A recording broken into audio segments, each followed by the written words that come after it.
Salut les croyants accomplis bienheureux.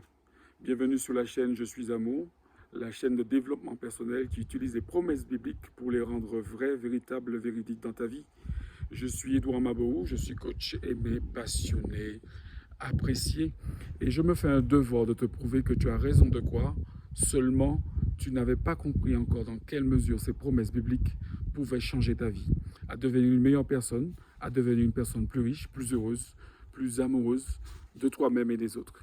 Voilà, nous allons continuer cette petite série Aime ton prochain comme toi-même et le titre de la séquence d'aujourd'hui s'intitule La mesure de l'amour dans ta vie.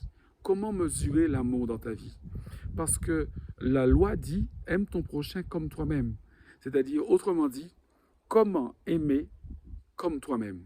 Alors, il y a plusieurs passages dans la Bible qui parlent de l'amour. Mais surtout, vous avez souvent ce petit mot qui revient comme toi-même. C'est-à-dire, quand vous demandez de vous faire pardonner, c'est comme vous pardonner. Si vous ne voulez pas que quelque chose vous arrive, ne faites pas à quelqu'un ce que vous ne voulez pas qu'on vous fasse. On vous dit encore que ce que vous avez semé, c'est ce que vous avez récolté. Alors, qu'est-ce que tout cela veut dire? Ça veut dire simplement que si autour de vous, on ne vous aime pas, ou vous ne trouvez qu'on ne vous aime pas, c'est qu'en réalité, vous ne vous aimez pas, puisque la loi universelle dit « aime ton prochain comme toi-même ». Donc, ne demandez pas aux autres de vous aimer si vous ne vous aimez pas vous-même. Ce sera tout à fait impossible, car c'est ce qui sort de l'homme qui souille l'homme. Donc, si vous avez des pensées négatives, des pensées bloquantes, des pensées qui ne sont pas propres à vous permettre de réussir cette entreprise, réussir ce mariage, réussir cette nouvelle formation, ne vous en prenez pas aux autres. C'est que quelque part, au fond de vous, cette pensée existe, que vous ne vous aimez pas. Donc, parce que la loi est universelle, c'est comme toi-même. Donc, tu dois aimer comme toi-même. Et arrête de dire aux gens qu'ils ne t'aiment pas. Et pose-toi la question, est-ce que moi, je m'aime vraiment? Parce que, encore une fois, la mesure de l'amour dans ta vie, c'est toi qui la fixes. C'est ce que tu penses de toi que tu auras. Si tu t'aimes, autour de toi, tu auras des gens qui vont t'aimer. Aussi simple que ça. C'est une loi universelle.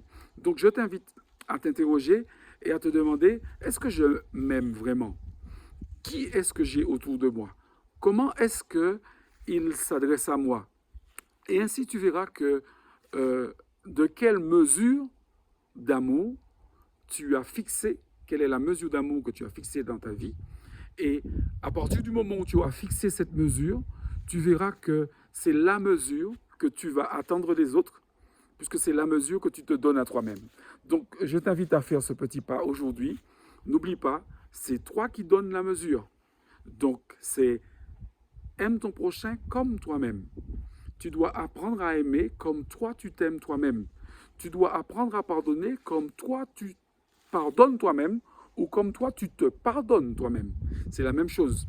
Et donc, c'est ce que tu auras semé en toi que tu vas récolter. Bien souvent, nous pensons que cette phrase-là s'adresse à ce que nous avons fait de bien ou de mal aux autres, mais c'est ce que nous avons mis et semé dans notre esprit, dans notre cœur. C'est ça qui fait la différence. Donc, je t'invite à t'interroger sur ta vie, à regarder autour de toi et à te donner la bonne mesure d'amour pour qu'autour de toi, tu aies des gens qui t'apprécient et qui t'aiment pour ce que tu es. À bientôt, parce que c'est la volonté de Dieu.